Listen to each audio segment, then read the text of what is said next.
You might have thought I got all the first-person dungeon crawlers during that little first-person dungeon crawler event thing that I did for a while there, where I just kind of marathoned a bunch of them, but you'd be wrong. There's still more. Today we're playing Aeon of Sands, the Trail. Keep having to remind myself it says trail and not trial. Click. Sure, normal.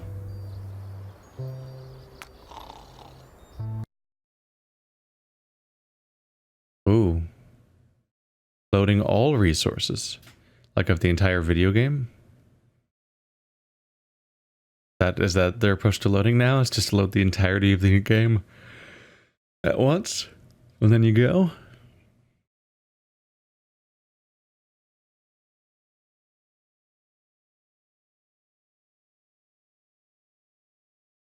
You can do it. I believe in you. You can do anything you set your heart to. So, in the end, you are here. There's a floor that's covered in sand, a ceiling that's orange-like, and a salad bowl turned upside down, which is also very large. What? What? Is that the interpretation of what I'm looking at here? Because the first part's true, the other ones are not. I wouldn't call the sky a ceiling, or that a salad bowl, assuming that's what we're looking at here, but okay. Can I click on very large? Nope.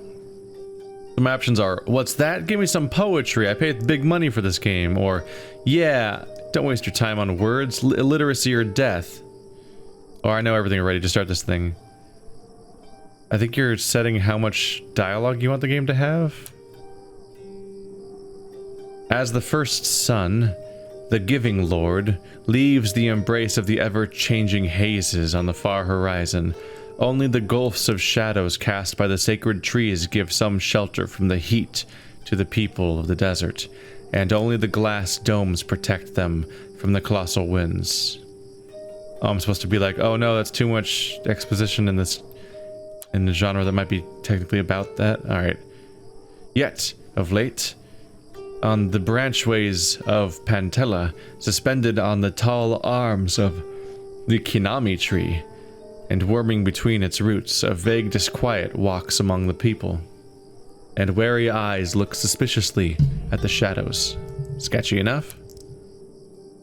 At the dawn of the harsh master, the second sun, a sleepy city clerk named Setrani, is unceremoniously brought to the house of Cosimo Smith, the pragmatist of the Brown Leaves, the ruling council of the city.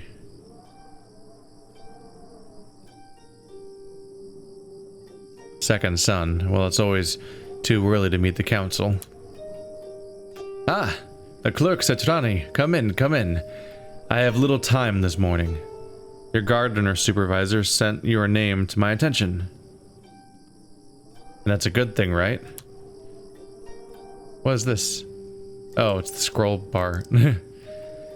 Cosimo Smith waves off the clerk's comment. Yes, yes, I was told you were quite the efficient tree caretaker, but I am more interested in your loyalty and wits here.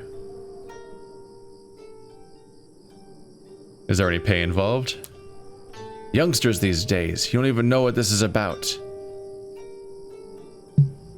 There's a lot of attempts to have like humorous reactions, and I don't know if it's really for the best.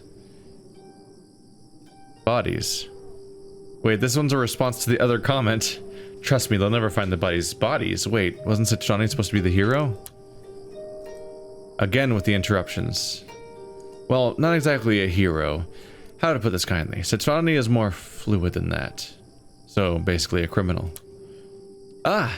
If only. No, let's say you'll have to save him from the careless, self-damaging behavior most of the time.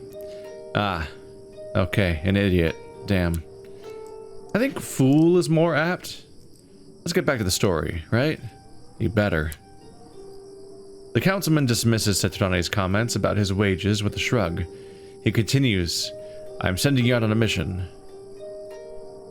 What? Out? You don't really mean. Okay, so that's what's going on, is that some of these responses I have are in quotes, and that's my protagonist speaking, but other ones are gray without quotes, and that's me talking back to the narrator.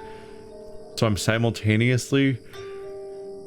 with my choices, I'm simultaneously picking between, like, the person who's in the room with the storyteller, like in a D&D campaign, or a story being told to a child, versus, like, the dialogue choices of the character in the story, I guess. Setrani gulps uncomfortably. Cosimo Smith continues. You see, a caravan was sent to the dome of Broomtown with 2 diplomatic attaches to meditate a treaty of commerce and safe passage. It was due there a month ago and never arrived. The truce with Brooms is tenuous at best, and Milaquai is not far enough for my taste. The councilman pierces Setrani with a gaze. We need the diplomats found, alive or dead, and their documents with proof that their delay or demise is not our fault. Broomtown, Milaquai, you can't spit all these names at me. Well, what a thankless job is mine. Okay, Broomtown, a major export. Sweeping brooms, very useful with all the desert around. Milaquai, actually, I don't know. Okay, the thing is, there's 2 plot devices. I'm so torn. On one hand, the writing is actually, like, kind of fun, and on the other hand, it's kind of annoying. There's, like, a flippancy to not caring, or something that's kind of annoying, but then there's little things like this, it's like, yeah, they sell brooms for all the annoying fucking desert everywhere. I'm like, okay, you're winning me over with that, that's fun. And I do like the idea of the multiple layers of people talking at the same time, basically. So will I or will I not visit them? No. But, oh, whatever kind of city they might be, and wherever fate would toss them on a map, that would have been magnificent, with a lot of side quests and adventures. Are you sobbing? Why are you sobbing? Please take me back to the story. Where was I? Ah, yes. Cosimo continues. Start on the tracks with Broomtown, westward. A lone man is more difficult to be spotted, and has more chances to escape nomad raiders if found, than a large party. The councilman hesitates, gravely then. I like you, boy, but either you find them, or don't trouble yourself to get back. This is a mission of great importance. No pressure. First things first, you'll need a desert suit and a serious rebreather mask, boy. Your normal air filters cannot take you long distances. Only nomads and custom-made suits and masks can stand the desert hell. So you'll have my equipment. I don't deserve the honor. Nonsense. This guard here will escort you to the Underroot storage quarters, where you will have to unearth those items from under the pile of other junk we brown leaves have stashed here in the years. There's a lot of double spacing happening here and there. I don't know what's up with that. But I think they might have formatted a different, like, font size originally, and then when they changed it, like, they expected lines to end there or something. I don't know. The least we can do is make sure you don't face the desert unprepared. Yes, unprepared. When you return from the Underroots, this letter of credit will be waiting for you. The same guard will then accompany you to buy provisions for your travel. Then he will see you off to the gates, so don't worry.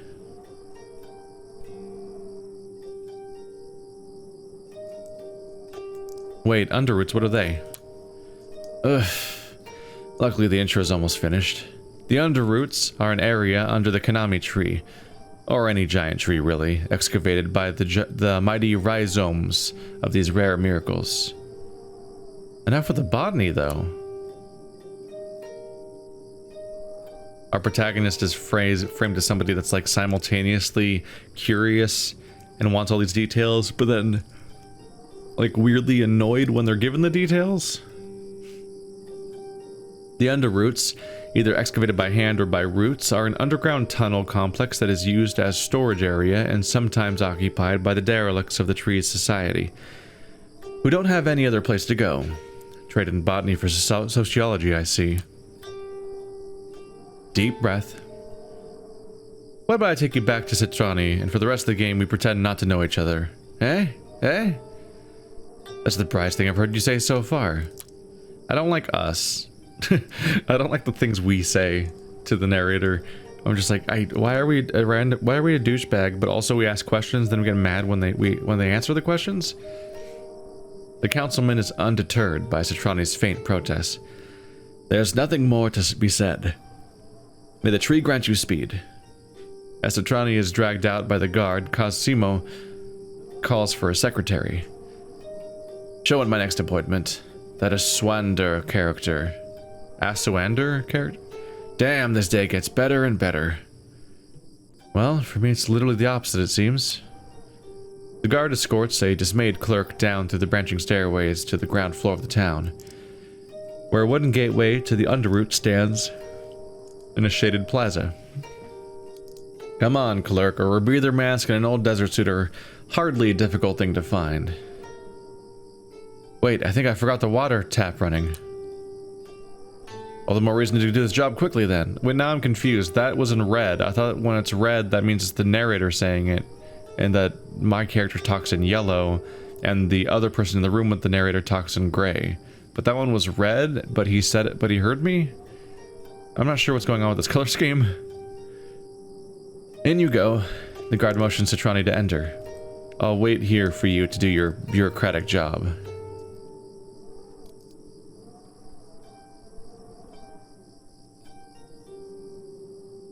Oh, weird. Open quote, close quote. So this part's in the quotes even though it's an emote of what he was doing? This just isn't written correctly for how writing works. That's not how quotes work. Well, provided you get back before the sun's set. Not smart to walk around at nighttime this close to the desert. Good luck. Enter the underroots. This is the tutorial of the game. You can move through its pages by clicking on the arrows at the bottom right. You can exit anytime by clicking on the cross bottom on the top left. Are you going to tell me the entirety of all gameplay mechanics in one sitting? Okay. Movement. Click on them. Can I also WASD? Compass, minimap, M. Okay. QWEASD. Gotcha. Or arrow keys. Nope. Okay, cool. That's all we got for now. There's my big map. The large map shows what you have already explored in the current area. You can press the right mouse button to drag the map to explore every corner. There's something up there? Area name. In order to flag important things you can draw on the map. The area shows you old guide markers you can use to mark the notes. With left mouse button, select an icon, then place it anywhere on the revealed map, part of the map. Simply click on a tile with the left mouse button. So it seems that I can... Seems like it's going to autofill the map, but it's probably just going to be a grid with nothing on it, and I have to manually enter stuff if I want to add other details.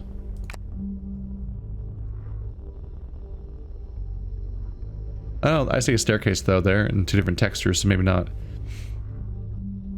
Select the pencil icon and place it on a tile to write a note. Select the eraser to get rid of it. Alright. Drag it around. Let's take a look around.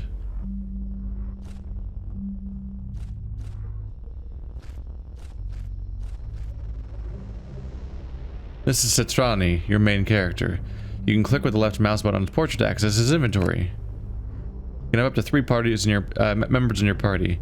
When you have more than one character, click and hold to any portrait with the right mouse button, then drag it over to another portrait to swap the positions. All the characters walk in a line. The first one will get more damage from enemies in the front of the party, and the last one will get more damage from enemies in the back. Health, stamina, and mana bars hover over them with the mouse pointer to see the number of values. Health indicates the vitality of the character. It decreases when taking damage, but slowly regenerates over time. You can also recover some health by consuming food, water, and medicine. At 0 health, they die. There's an exception, however, when that character is Setrani, and he has at least one companion, then at 0 hit points he will only fall unconscious. If Setrani is the only character in the party, when he reaches 0 hit points, then he dies too, so strength in numbers. Stamina indicates the possibility that your character can perform actions. It decreases with each performed attack, but it slowly regenerates over time. The desert is full of magic energy called mana. This resource is enabled by consuming a reagent of one of the mana classes: air, water, magma. When a character casts a spell, his mana intoxication increases. When this mana bar is full, he gets mana poisoning damage. Be careful not to cast too many spells at once.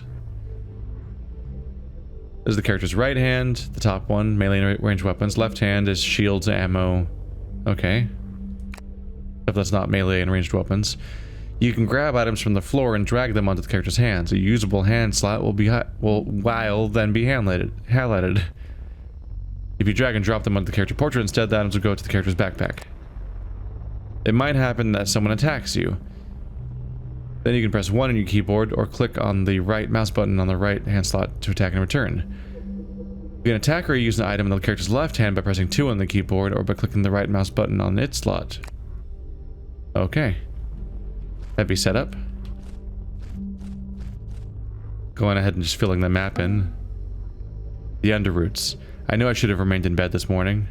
Ah, my mouse glows.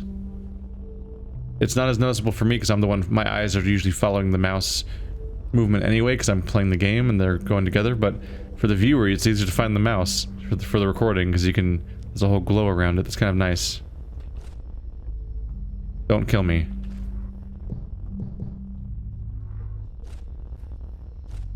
I suppose it didn't kill me. Whatever it is.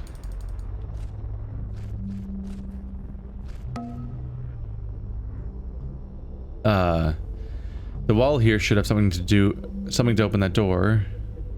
Now what was it? Oh. This is a partly hidden route. A lever to pull open this door. You need to carefully look at the environment, as in the underroots you can barely see these hidden switches. Usually buttons or switches are near a door, but not every single time. You can always identify an item in the world by right-clicking onto it. Also, your mouse pointer turns into a hand cursor when something clickable is there in front of the party. That is hard to spot. Huh.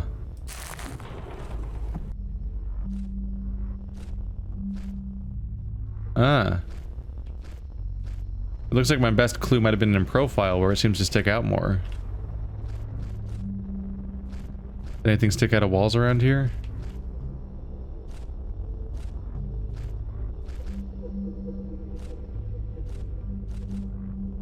The first thing I do when I see a tutorial like that is think maybe they put one behind me and I already missed one. There's another one here, but it's probably the same one. Yep.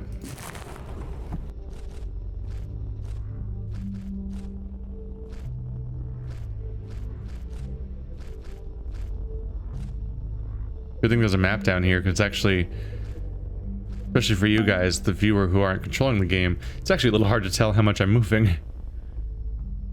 Note to self, when in doubt, flee. Made a bit of progress. I'm kind of just wandering though.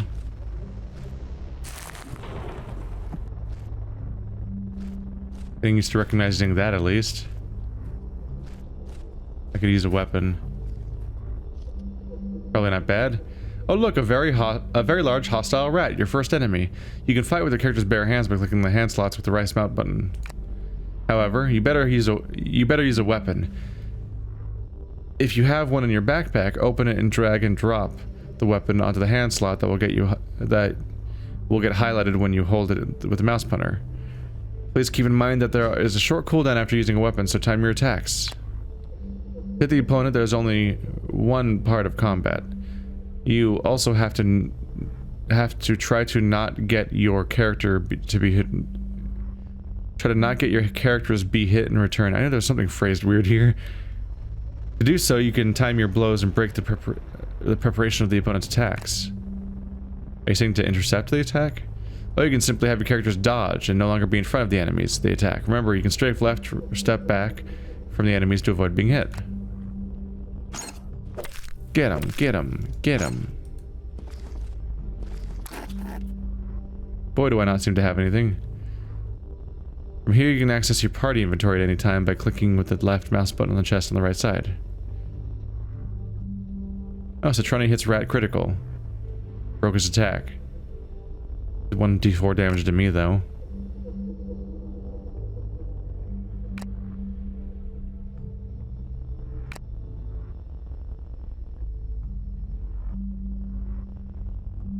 You can make the owner of the item comment on it with middle mouse button. So they describe items. These are characters' active slots. You can drag and drop items here to wear and hold. They affect your character immediately. Switch to different characters.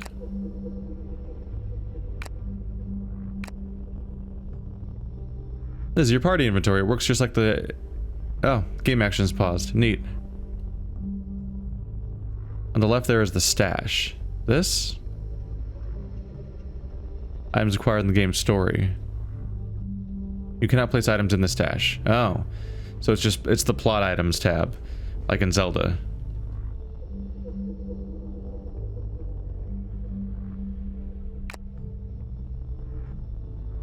Yep, I do not have a weapon. Can I beat him? Oh yeah, I can. Centauri's sovereignty increased by 1%. And he'll do better in melee combat. Okay. That's a mechanic, evidently. Ah! Take that, rat. You know not what you have signed up for, boyo. You can't handle all this sovereignty. I will crush you. Like melon between thigh. The Underroots. Among other things, the place where the destitute live. If you call this living. Did that just close this? Yep. It was slightly further away, so I thought it might be attached to something else.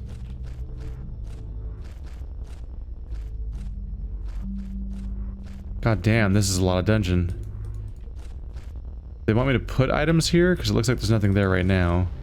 Ah! What is that? A bundle of paracanthi leaves. Recovers lost hit points. Sticky paracanthi leaves. Much sought of by youngsters who collect them from the spiky bushes on the predators infested outskirts of the Kamani tree. That's called hardcore bush diving. Is that what they call it? Hardcore bush diving. So there's just a bunch of debris here. You'd think I want to poke through all that for stuff I could use, but instead we're like, nope, dead end. That's apparently this game's equivalent of a wall. Ooh. This is the lowest rent one can get, I guess.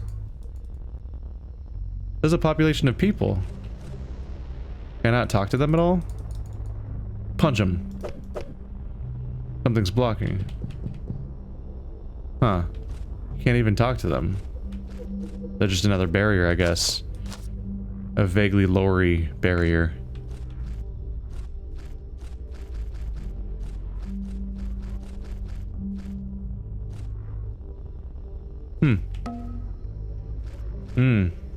Cozy, I suppose. Stat boost. -2 mana, -1 stamina, +1 protection. Yeah. At this point, protection actually might be nice. Tattered tunic. This was once the Sunday cloth of a proud dirt farmer. It is consumed by use, on account of every day being a Sunday.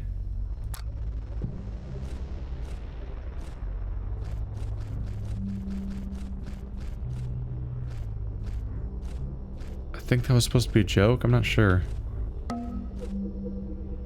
I admit it. I live a life of privilege. Well, until now. This pipe. Are you a real weapon? Can you be? Less than 1 DPS. Not the most encouraging.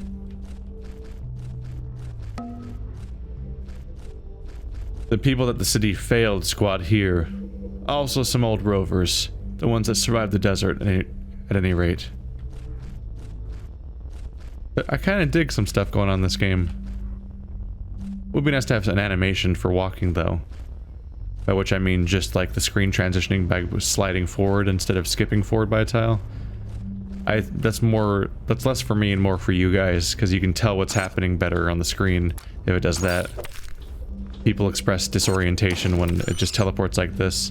Whereas I know what I'm doing, so I can understand what's happening because I'm controlling it, but for the audience it's like, oh god, what is he doing? I can't tell what's happening on the screen. Because if you just watch the screen, it's like incomprehensible half the time, but this map is basically we have to keep an eye on. An animal? That's a human carcass. That is a human corpse. The rat infestation explains why the squatters have retired from this section of the Underroots. Yeah, because of all the murder and dying. I guess it's not, I don't know if it's called murder when rats do it. I heard in the common room that a citizen went crazy and almost killed somebody. Never caught. The Underroots are vast after all. Yeah, it would seem that way. This is a labyrinth.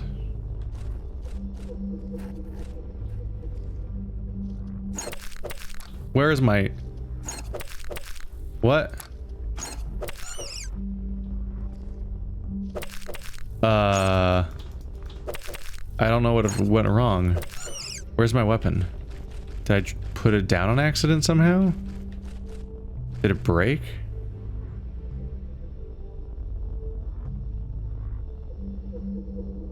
I don't think I can scroll that far back. I don't...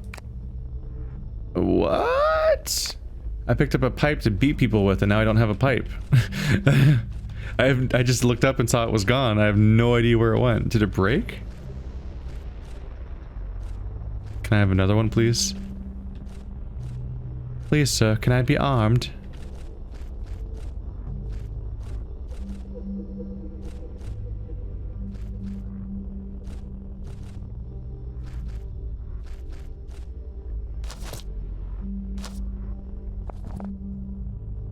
You can also hit enemies from a distance. To do so, throw projectiles that either manually or with the help of a ranged weapon. To be able to use them, ranged weapons usually require to be equipped in the character's weapon hand, while ammunition must be held in the character's shield hand. Ranged weapons are activated like other weapons by clicking them with the right mouse button. I could throw a rock, but I'd then lose it.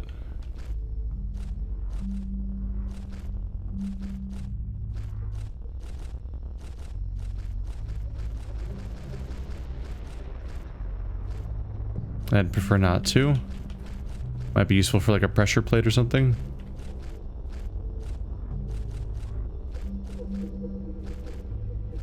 So far all I'm finding is corpses and sadness. And more rats.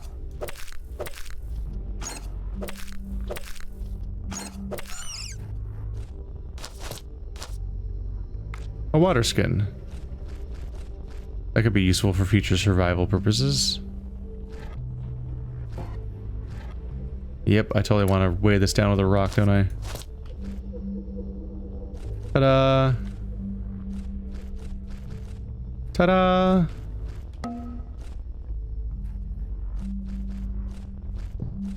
There's another door over here.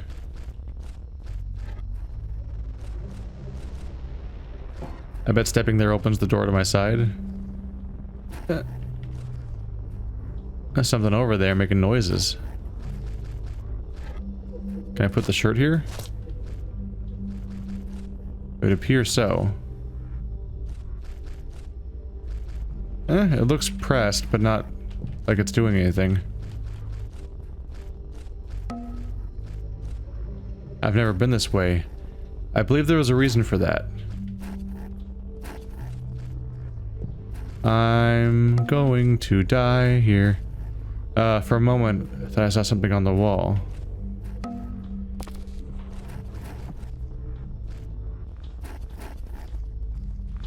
More rats.